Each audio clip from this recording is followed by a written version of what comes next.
Začnimo z modeliranjem kletne etaže. Preklopimo svetlobni prikaz v črto, da bomo lažje sledili osam. Pokličimo ukaz za modeliranje zidov iz vnosnega panela. Debelina zidov bo 20 cm. V teh nastavitvah pa bomo spremenili le plast in višina na 3 in 5 metrov, da bo vse ustrezalo.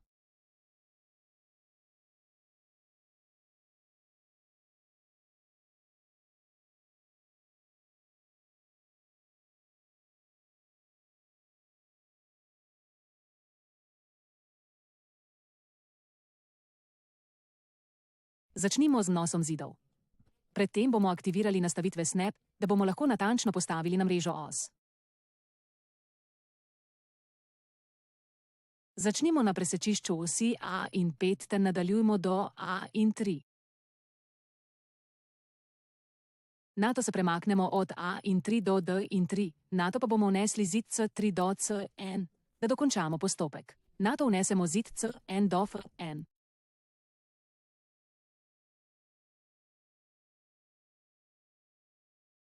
Nadaljujmo z vnosom zidov, dokler ne dobimo takšnega tlorisa.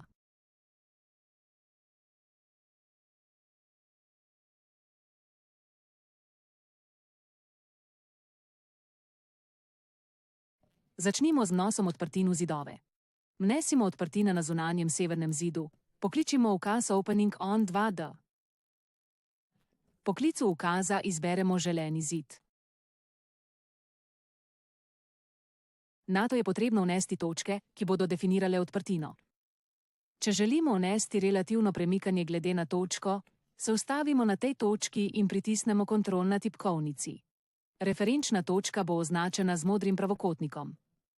Nato pritisnite Space na tipkovnici, da aktiviramo vnos v Spotlight, kar je pomembno za delo.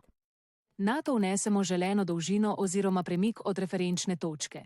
Na 1 in 5 metrov od referenčne točke bo prva točka odprtine okna na tem zidu, kar je pomembno za načrtovanje. Širina odprtine naj bo 11 metrov, kar je pomembno za projekt. Točno širino vnesemo v Spotlight, če smo predhodno nastavili sled linije, ki označuje smer vnosa širine odprtine. Višino odprtine bomo vnesli na podoben način. Po slednji liniji vnesemo višino 1 in 1 meter. Odprtina bo pravokotna. Ko so vse točke vnešene, pritisnemo Escape za potrditev vnosa. Če odprtina ni pravilne višine, jo lahko enostavno premaknemo z ukazom Move. Izberemo odprtino in za vnos točnega odmika uporabimo Spotlight. Način, da aktiviramo vnos v Spotlight, je, da kliknemo na Space. Takoj nasproti pozitivni smeri osi Z na razdalji 0 in 4 metra.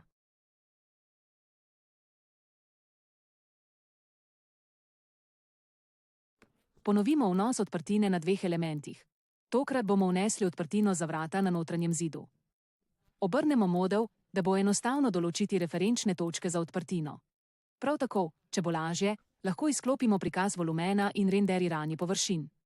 Vključili bomo snepanje presečišča, da bomo lažje vnesli odprtino blizu presečišča notranjih zidov.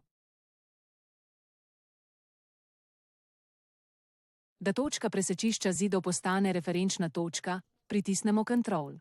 In na razdalji 0 in 4 metra vnesemo prvo točko za odprtino.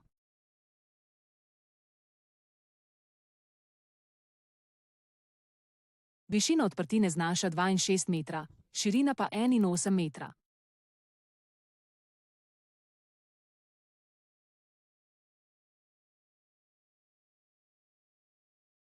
Po vnosu vseh točk pritisnemo Escape za potrditev odprtine. Odprtino lahko preprosto kopiramo, da pospešimo proces modeliranja. Iz sorodne vrstice izberemo funkcijo za kopiranje, označimo začetno in končno točko.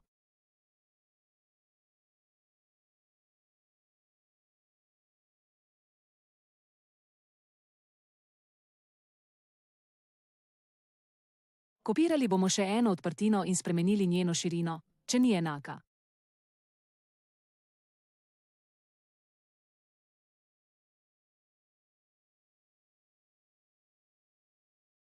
Za spremembo širine bomo uporabili ukaz Stretch, na enak način bomo dodali preostale odprtine.